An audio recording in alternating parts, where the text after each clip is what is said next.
Good afternoon and welcome to this IIRSM webinar. We're really grateful to have you join us. My name is Tama Carroll and I am part of the Northeastern Cumbria Steering Group. And I am really pleased to be welcoming Richard Talbot-Jones to deliver the webinar this afternoon. Richard is an experienced insurance and risk management professional with an interest in corporate governance, the third sector and continuing professional development, and is also a fellow member of IIRSM. Without further ado, welcome, Richard. Thank you for joining us. Thanks, Tama. Yeah, welcome, everybody. This is, I think, my third ever PowerPoint presentation. So if I mess up as we go, please do bear with me and forgive me. So the title of today's, I was going to say presentation, but I would like it to be a little bit interactive, is what do we mean by risk?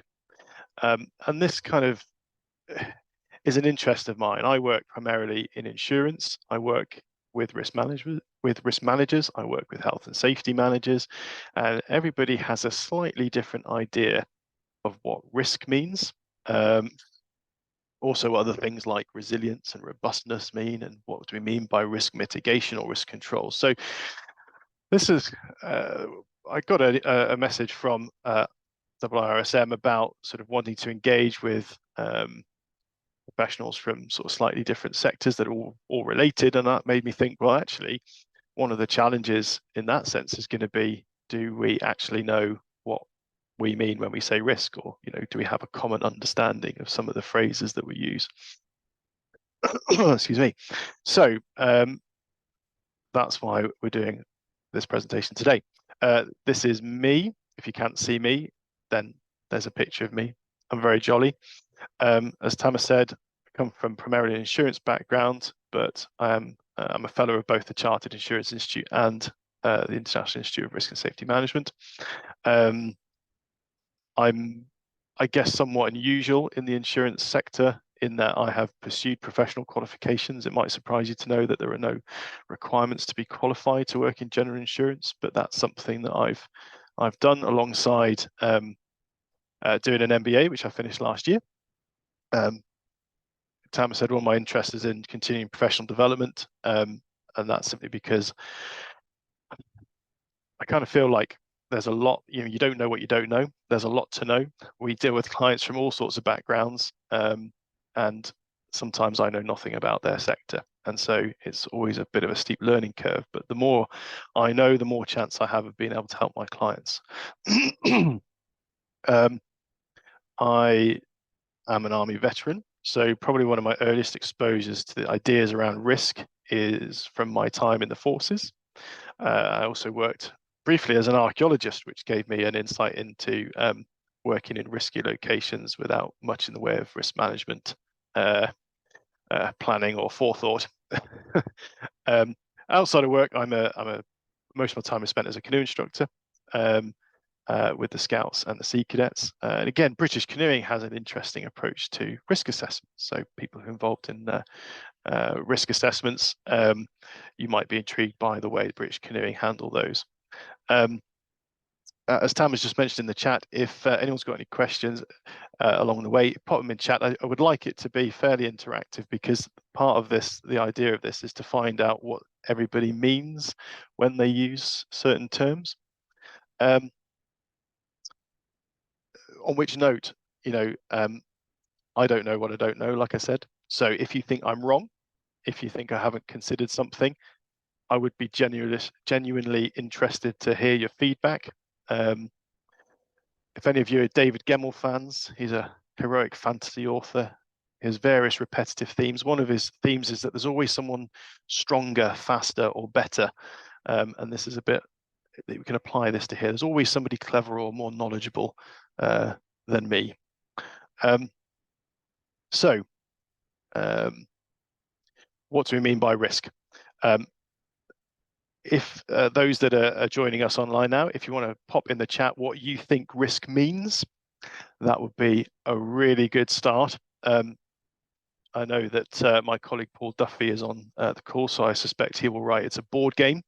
That is an acceptable answer, but really, in your sort of professional capacity, what do you think risk means, or what does it mean to you?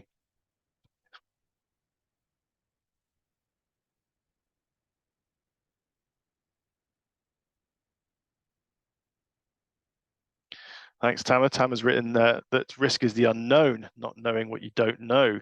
So I guess from her perspective, this presentation is a huge risk for me because I don't know what I don't know, and I might be schooled shortly on what I don't know. Thanks, Paul. So the possibility of something that can cause harm would occur. Yeah. We'll give it another minute, see if anybody else wants to chuck in an idea.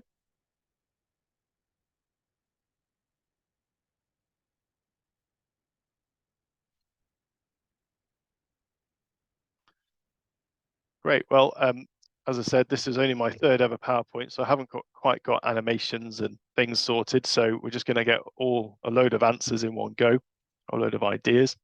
I've started off with some dictionary definitions. I've included risk, peril, and hazard here because from an insurance background, we learn about risk, peril, and hazard. We've got our own terms for these things. So I've included them all, but what I'm going to focus on is the risk element. So risk can be defined as, so this is common usage. This is from like the Oxford Dictionary. So this isn't a sort of sector specific definition. This is just, I guess, common usage. So a situation involving exposure to danger, or as a verb, the act of exposing something or someone to danger, harm, or loss. Okay. And I guess this is a good place to start because regardless of our professional interactions with each other and the reports that we write, we're going to have to talk to lay people at some point, you know, the general public, our clients, who are often, you know, if our client is an expert in oil and gas, doesn't mean they're an expert on, you know, dictionary definitions of risk. So that's our kind of, I guess, our baseline. And I've included peril and hazard because, so from my point of view as an insurance broker, these other two words are important. So the common usage of peril is serious or immediate danger or exposure to danger. Hazard, danger or risk, chance, probability. So they're actually quite common, and there's not a whole lot of differentiation between these three words. Now, I'm a bit of a geek or a nerd, depending on how you define those terms. I had a little look to work out what the etymology of the word risk is. So risk is a fairly new word in the English language. Its first recorded use in terms of when it was written down in something is in 1728. So it's only been around for a few centuries. Its root is in the French risque, which is from the Italian risco. I don't know, maybe that's how you pronounce it. I'm from Wales, so I could have just butchered that. And that word actually replaced in Old English the word pleon, which is related to plight. So that's where we get the word plight from, is from pleon. But obviously with the Normans invading and knocking off all the Anglo-Saxons and people like that, then Anglo-Saxon pleon was replaced by Norman French, and we get risk from there. And basically, if you look up the definition of you know, further definitions of the word risk using some of the old versions of the word, we just get the same sort of answers as we've got on the screen here. It's about exposure to danger, it's about peril, it's about hazard, and things like that. So there's quite a few ideas there, but there's not much to sort of pull them apart. So thinking about the sort of how we arrive with these terms and its use in sort of the historical use of the words, the definitions kind of started to what's the word?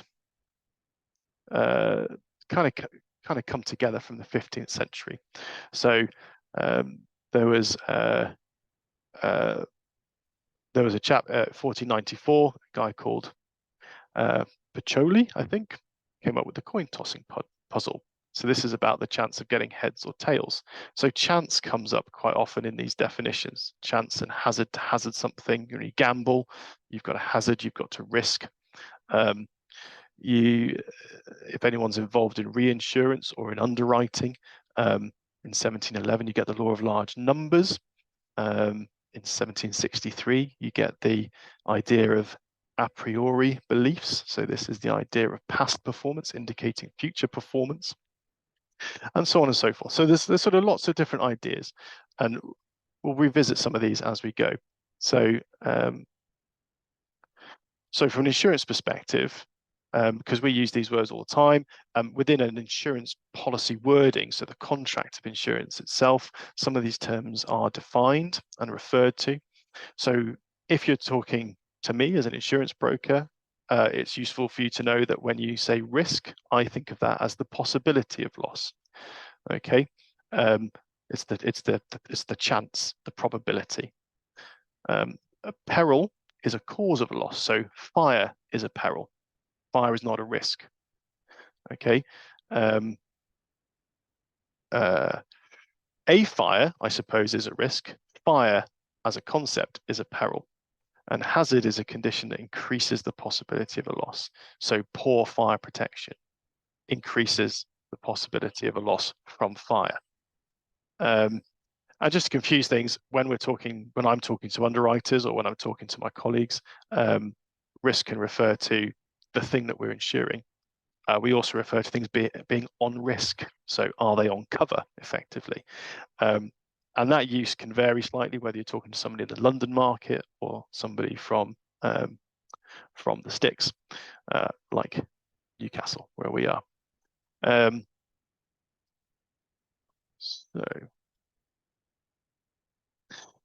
So I mentioned we've got the sort of we've got the development of the ideas of risk over time. So I guess the first real recorded uses of risk is, in terms of academic literature, is in relation to maths and statistics, with probability, the coin toss, the law of large numbers, and so on and so forth. And actually, when I was doing my MBA and I was trying to search for insurance-related literature, a lot of what I found relating to risk was in maths. I'm rubbish at maths, so I didn't no idea what they were talking about half the time.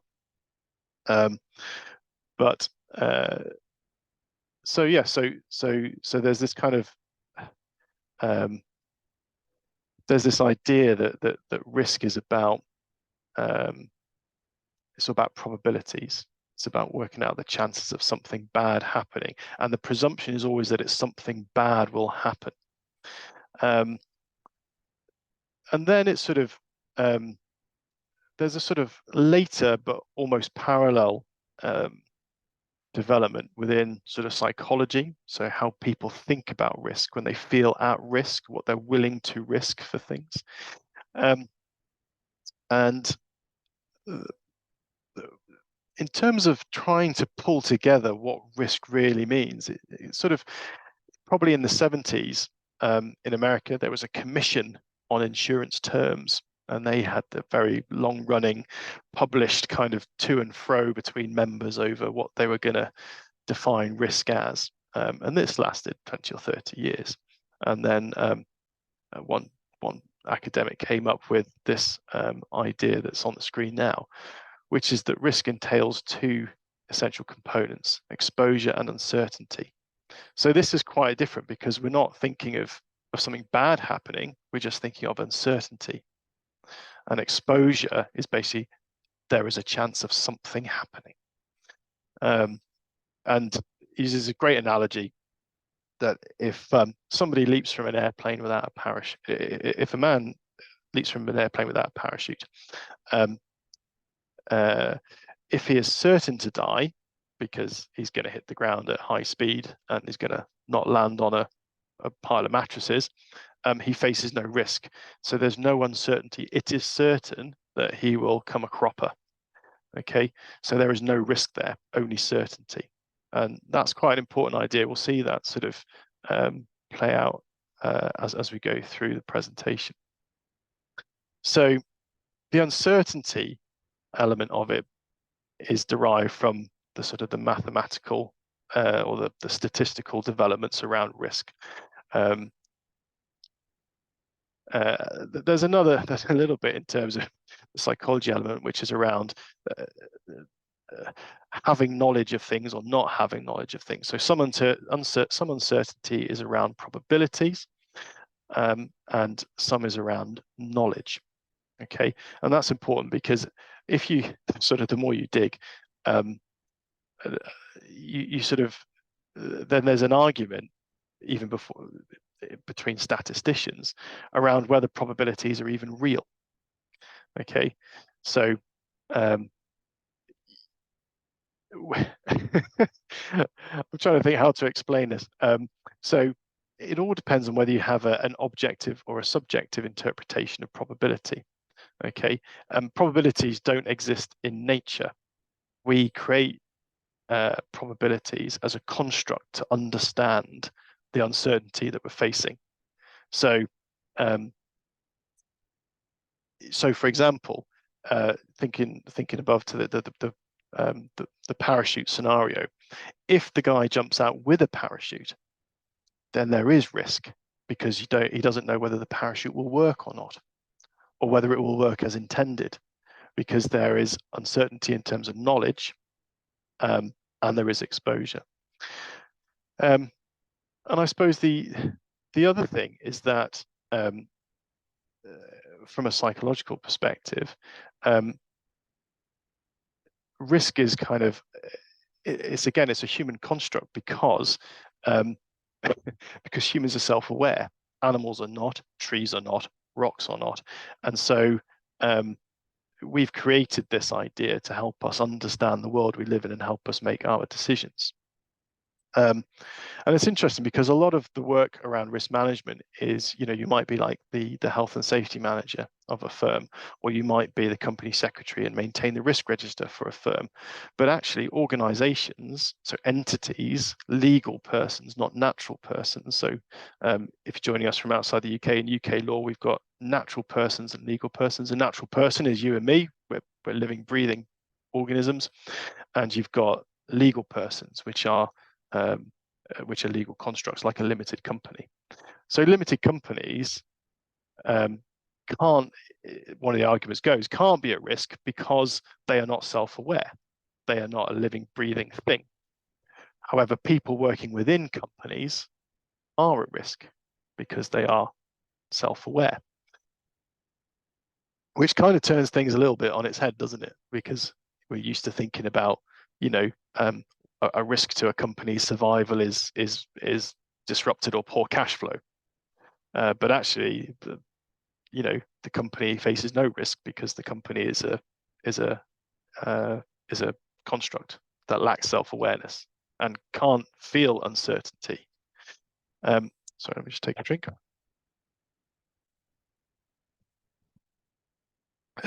So moving on. So the idea of exposure then, one of the ways to think about this element is we don't always know whether we're exposed to risk or whether we're exposed to uncertainty because we don't know what we don't know. One of the tests to see whether we might be exposed to risk is not whether, not do we care about something, but whether we would care about something once it has happened. So, cool. So quite a lot, I'm aware probably like I've dumped quite a lot of things on people at this point. So there's nothing in the chat. So if anybody wants to ask any questions as we go, please do, because I don't want to kind of move on and then find the sort of questions from a couple of slides before. I will come back to risk a little bit later. We're going to sort of segue slightly at this point because there's quite a lot of things to think about in terms of risk and peril and hazard and what it means to us in our contexts. And I want to move on to a couple of terms that we use which involve the word risk. And basically, again, give you an understanding of what I mean from an insurance perspective, maybe challenge what you think phrases mean if you work with people who work in the insurance industry. So fundamental and particular risk. So I've heard a number of times people saying that something is a fundamental risk to the, I don't know, the longevity of a company or the success of a product.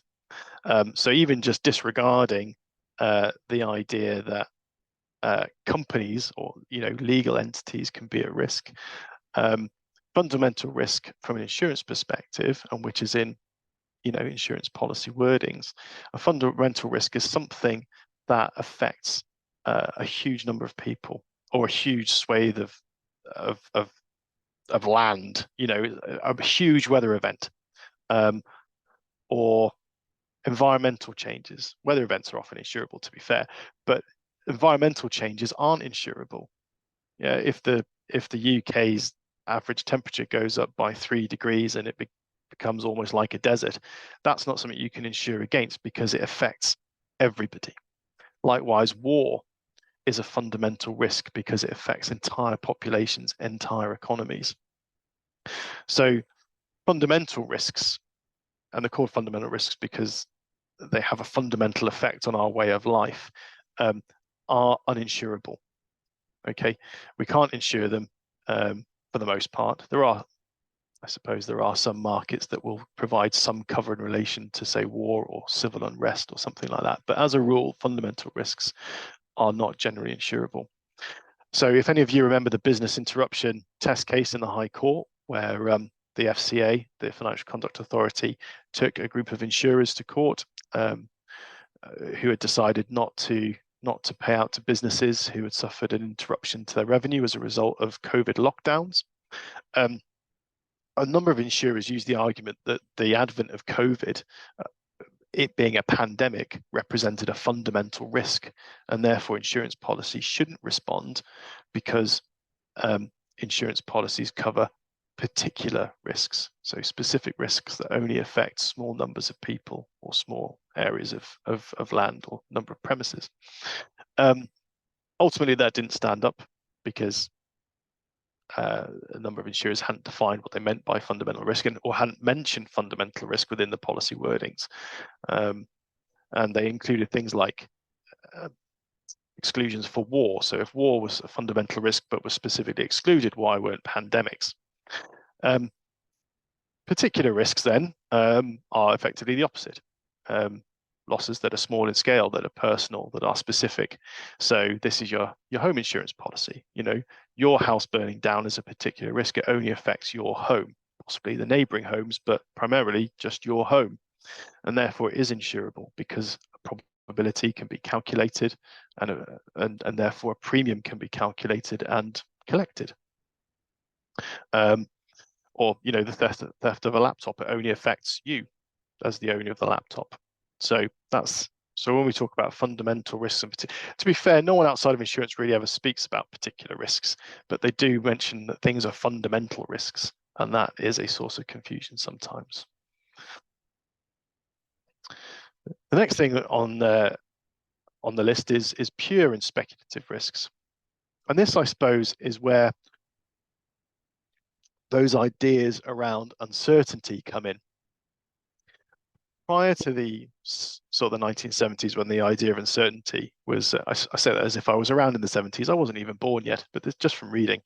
Prior to then, it's all been assumed that something bad was going to happen, that risk was negative, which I guess comes from that kind of the etymology of the word risk. So, the source of that word and the standard dictionary definitions and the common usage. But if we accept that it's actually about uncertainty, there is the possibility of gain, and there is possibility of loss, and there is a possibility of just standing still. Okay, so exposure and uncertainty. Uncertainty just means we don't know what's going to happen, and exposure just means that something will happen, and we don't know whether it's going to be good, bad, or no change. So when we talk about pure risk, we mean something where there are only two possible outcomes: no change or loss. Speculative risk, there are three possible outcomes: loss, no change, or a gain. So pure risks can be insured because you can't profit from the uncertainty, from the event that you're exposed to. speculative risk can't be insured. So if you've ever tried to buy insurance for something, sometimes you might be refused and you might be told that it's uninsurable because it's a trading risk. So that's another phrase that underwriters sometimes use. And a trading risk is a speculative risk. Within insurance, we have to work with what's called the principle of indemnity, which is that no one can profit from a loss. And therefore, we can't insure speculative risk because there is the potential for profit. And bear that in mind, because I think in the next slide, we're going to start playing around with some ideas that might hopefully challenge preconceptions. So if we accept some of these differing definitions of what the words mean, when we refer to risk management, whatever you think it is, whatever you present risk management as, whether that's a series of actions or strategy or thinking or something like that, risk management is about managing the possibility of a loss or harm, injury, or damage, because that's another definition, or it's actually managing the it's it's managing the uncertainty and the exposure. So this is where it kind of becomes a bit more complicated. So the management element of that sort of phrase is about it's affecting the possibility. So increasing the possibility or decreasing the possibility. If we accept that risk is potentially profitable, so we can have we can gain something from the uncertain event. You know, we can actually make a profit. We could try and increase the profit, or we could try and decrease the profit, because remember, sometimes we don't always want to have high growth or high profits. So this sounds really weird, doesn't it? Why would you want to sort of like reduce the profit? But if it doesn't fit your model, or if it doesn't fit your plan, or it has an adverse effect on your cash flow, then you might want to minimize the success. So this is about the management of potential losses and gains. So risk control. So I usually use that in the context of preventing things from going wrong. But in this context, we might be thinking about preventing the possibility of a loss or a gain. Risk mitigation, which probably most people might call, like, well, in an insurance context, it'd be loss mitigation. So you're trying to reduce the amount of damage or the amount of the loss. So it's about severity and impact. So you're trying to reduce the severity of the uncertainty or the severity of the exposure, perhaps. So yeah, so hopefully that kind of gives you an idea of there are terms that we use, phrases that we use: risk management, risk control, risk mitigation. We'll use them every day in our jobs, but people are going to have different ideas of what that means, and they're going to apply it in different contexts. So this is a source sometimes of confusion, and we need to think about what is it that we're trying to communicate to the reader or to the recipient. So I'm trying to communicate to you, to listeners now, to delegates, that there is no common definition when you're in a kind of at a meeting point between professions. This is like a multidisciplinary approach to risk. So multidisciplinary approaches in academia, you have to define your terms, because anthropologists might call something the same thing something different to an archaeologist, okay, because they're allied, but they talk in slightly different language. And if you think about risk and safety management, you've got risk management, you've got health and safety, you've got occupational health, you've got operational risk, you've got financial risk, you've got insurance, reinsurance, you've got underwriting, you've got like just corporate governance comes in there. You know, you've got a whole broad range of professionals and ideas bouncing around of what we mean. You know, I sometimes will read magazines, either the Sentinel from IIRSM, or I don't know, Modern Insurance magazine or Insurance Times or something, and there'll be an opinion piece from the managing director or CEO of this, that, and the other, and I'll read it and I think, well, that's not what that means. What are you talking about? But my understanding of these terms is different to their understanding of the terms. And if we have different ideas as professionals working in the space, imagine what it's like for the person who's got to read the report, the person who's had an insurance claim, or a risk manager sending a report to an underwriter. They've got different vocabulary, different frames of reference. The next slide is on a similar theme, but looking at something slightly different. Just sort of taking this idea a little bit further, I guess, to kind of reinforce the point. So loads of people talk about these three terms. And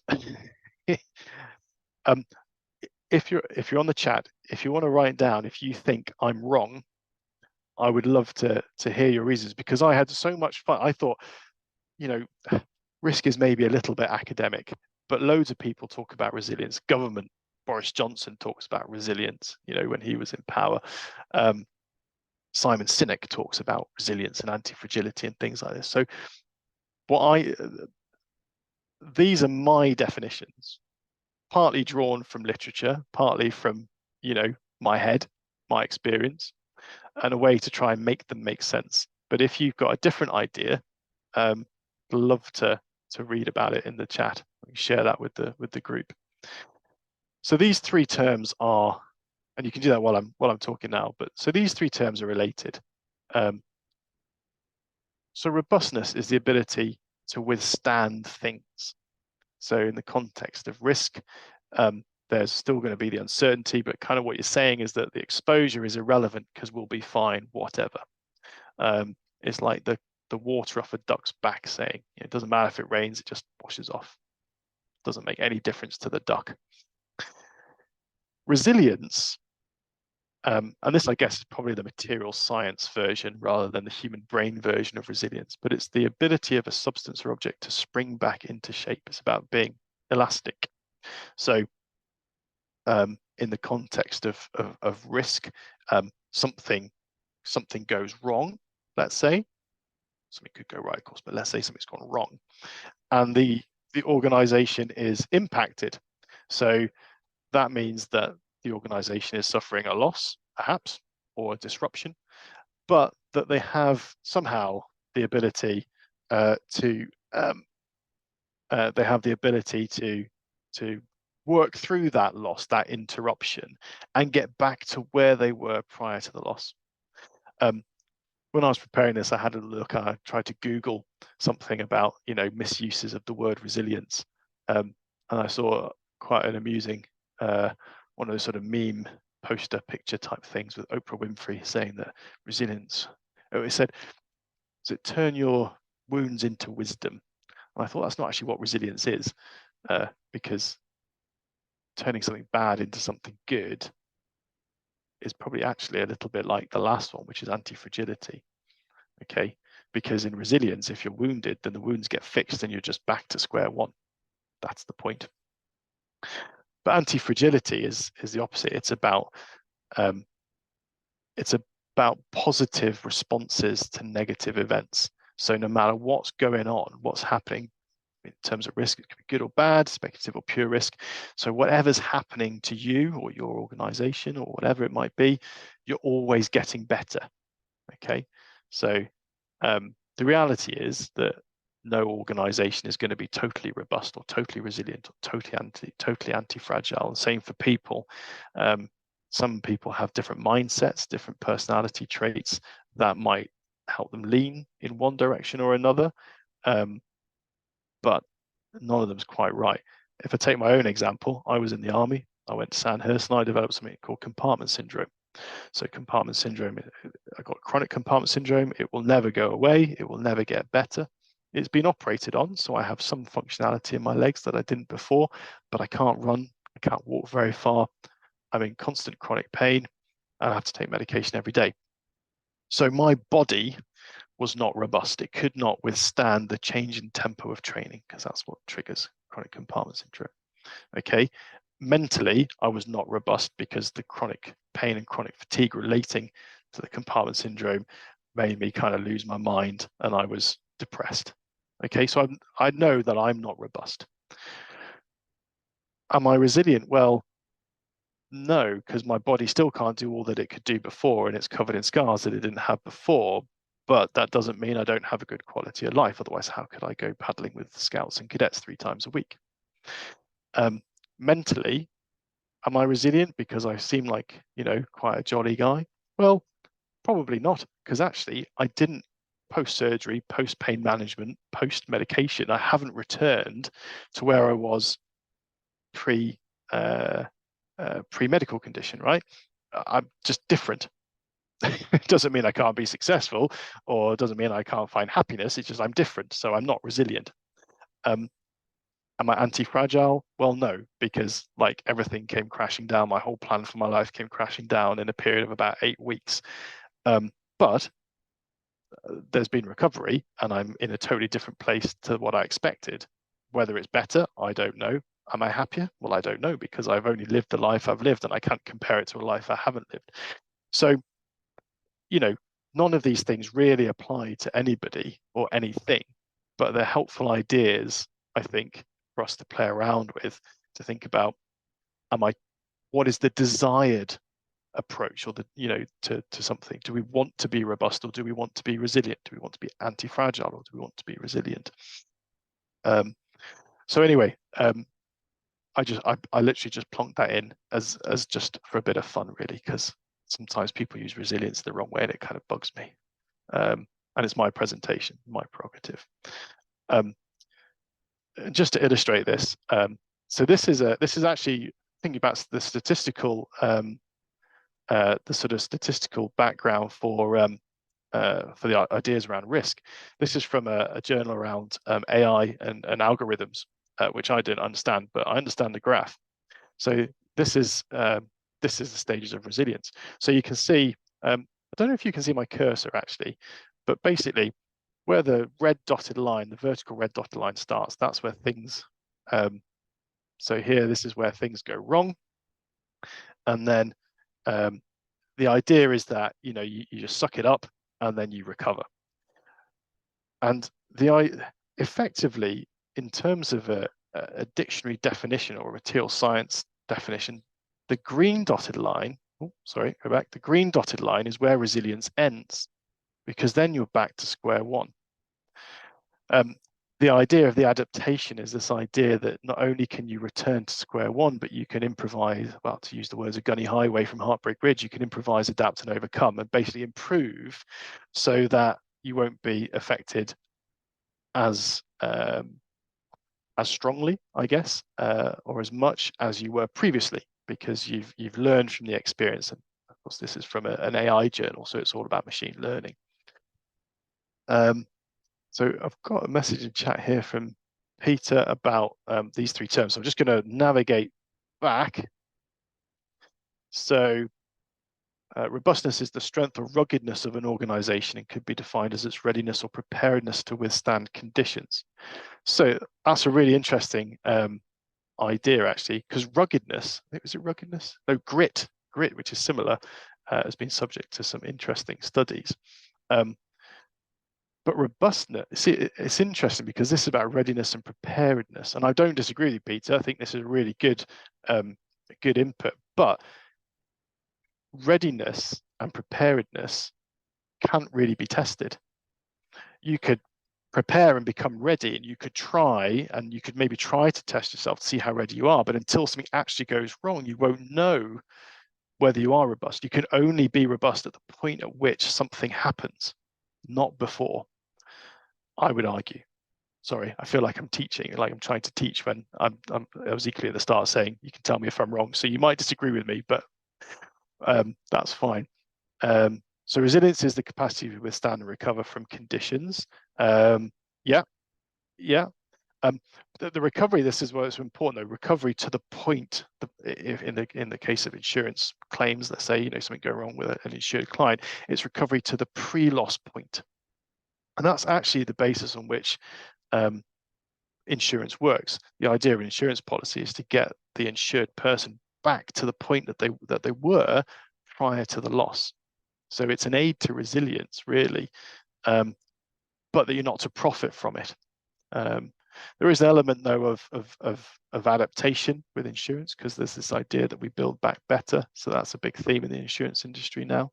So preventing future flooding. So anti-fragility, about increasing capability. Yeah. So so with anti-fragility, there is an idea that your ability, so that your increase in capability is directly proportional to the increase in severity of the event that's occurring. But it doesn't have to be, of course. It can just be, it can be different, because whatever we like to model is never really happens in reality, does it? But no, those are really good inputs. So I'm just reading through these through the chats as we go. So Scott's saying, all right, okay, yeah, it's just move from risk management to insurance. Yeah, so if you're doing your Cert CII, some of these ideas will crop up when you're doing the IF1 module.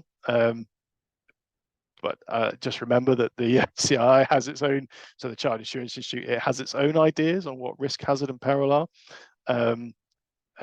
Which is, I guess, based on some of the insurance literature in the last kind of 150 years. But yeah, no, so thanks for that, guys. Tama, is there anything in the Q&A? Because I don't know if I can see, can I see the Q&A? Oh no, there's No, thankfully everyone's just been using the chat box, so it's cool. keeping everything nicely streamlined for you. Okay, I'm just going to pop one here, just for those that are interested. Here's just a couple of little references that I've used. But a lot of what I've used is just sort of like dictionary definitions of things. So, you know, if you own a dictionary or can Google, you'll be able to double check things that I've said. We've come to the end of the formal part of the sort of the presentation. So, I mean, I'm happy to answer questions live if people want to, or listen to your stories or perspectives. If you want to, you feel free to unmute and shout out. Yeah, people want to raise their hand if they want to be unmuted, and I can unmute you.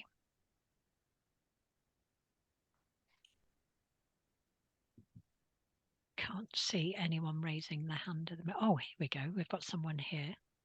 Salom. Do you want to go ahead and ask your question? Yeah, so it's well, I'm not too sure if it's a question or it's a contribution or it's a thought. I just wanted to check, mainly regarding the part on fundamental risks and in particular risks. I get the understanding that insurance is basically based on what we call, or most people call, the law of large numbers. So is it more of the fact that these sort of risks do not affect just a group of people? So basically, insurance is on a pool. You have 1,000 people coming in to insure their risk, and then it's on the assumption that out of this 1,000, let's say the premiums of the 1,000 would settle the losses of, let's say, the few tens or hundreds. So if there should be a claim, then we can get premiums for, let's say, 1,000 people in the pool, and then settle for the maybe 2010 that have suffered a loss. But when it comes to the fundamental risks, most insurers are not really keen on offering this cover, because if you have 1,000 people insuring, the chances that if something goes wrong, it's going to affect everyone in that pool, and then we might not be able to have enough funds to settle for those losses. Is that mainly how this issue of fundamental risks works? That's a good question. Let me just put my stats head on.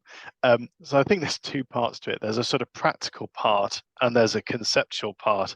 So the practical element is that, sorry, someone phoning me. So the practical element is that, yeah, so insurance is pooling of risk. So the premiums of the many pay for the losses of the few.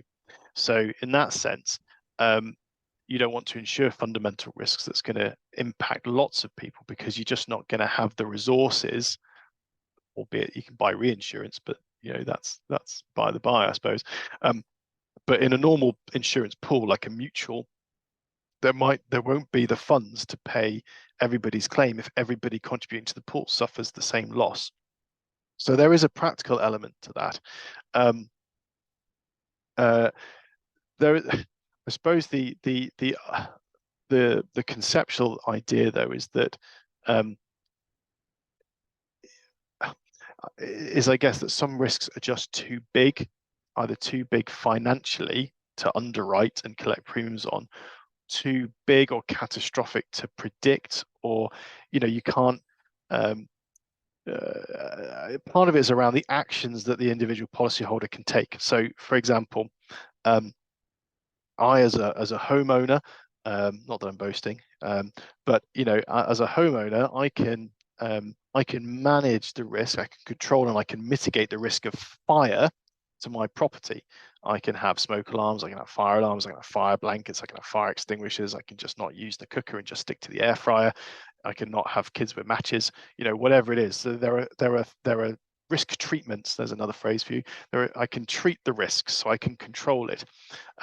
So the particular risk of fire to my home is insurable because I, as the policyholder, can take action to prevent the loss from occurring. However, if the UK decides to go to war with Russia tomorrow, which touch wood, it won't, or not, officially above board, then there's nothing I can do. Okay, the decision is made by somebody else, by elected ministers. The action will be carried out by a government department, the MOD. I have nothing to do with that. I can't mitigate, I can't control, I can't manage that risk until the next election and we get rid of this government and get another one that's more peaceable, perhaps. But my options are really limited. So conceptually, the policyholder has little to no control over the outcome of fundamental risks, whereas they do have control to some degree over the outcome of particular risks. So that's, I think, the conceptual point. And then there is the practical point of just how much cash is there in the pool to pay for things when they go wrong. Does that help? Really, really good question there, Salom. Thank you. Richard, there's actually another question that's popped up in the chat box for you from Peter. Oh, okay. Let me have a look. Okay.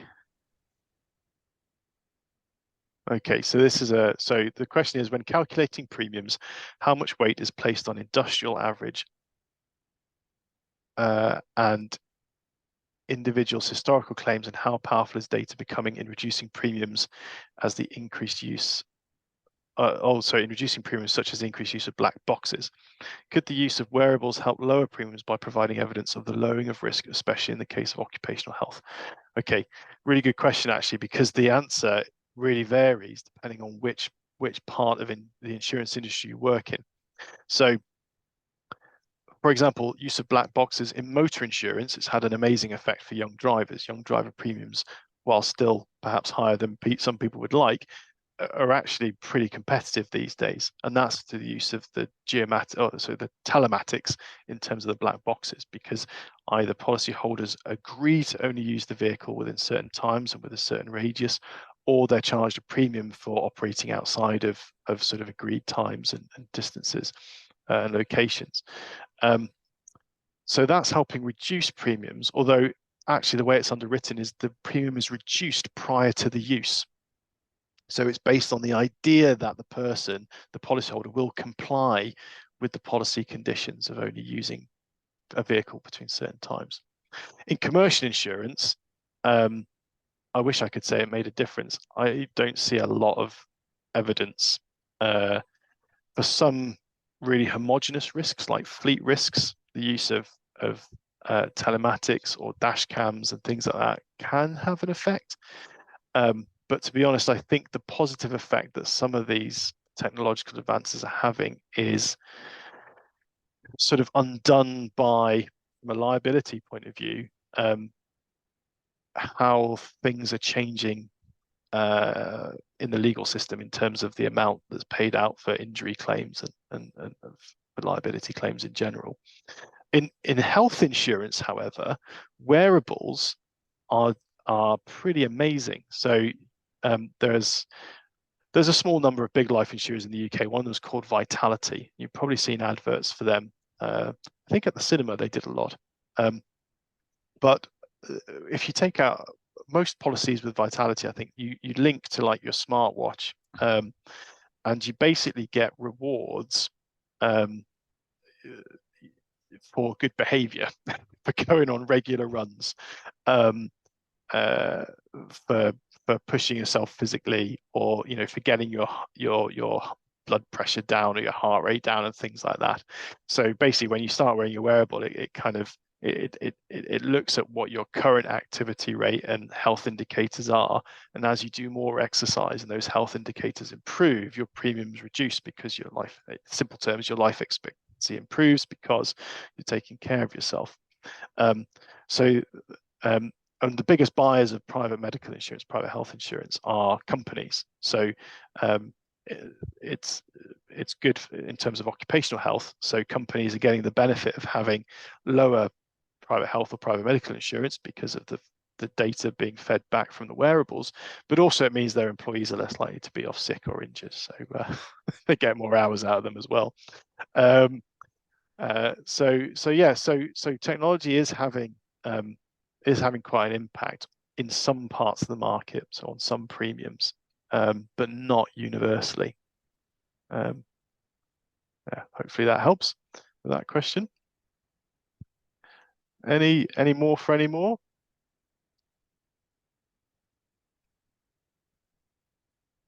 I think that's all we have for now. And time's almost up as well. So yes, it is. So it's perfect that's good. timing, that is. Thank you so much. I found your presentation really interesting today. It's something that I could understand for a change, which is nice. Tamer, do you want to say any closing comments before I end today? No, just that was really, really interesting. I find, the origins of the words that we use when we talk about some complicated subjects quite interesting. And you definitely introduced some new terms to me. So I actually hadn't come across antifragility before. So I found that particularly interesting. I think that there are principles of, continual improvement that actually sit at the heart of that. It's about not going back to square one, because square one's not always viable. It's learning, improving, doing better, and becoming ultimately maybe more resilient. But I think perhaps I've been using the word resilience incorrectly. So I shall readdress. No, just a sincere thank you, Richard. That was really, really interesting. And thank you, the attendees as well, for some really good questions. It's been thoroughly enjoyable.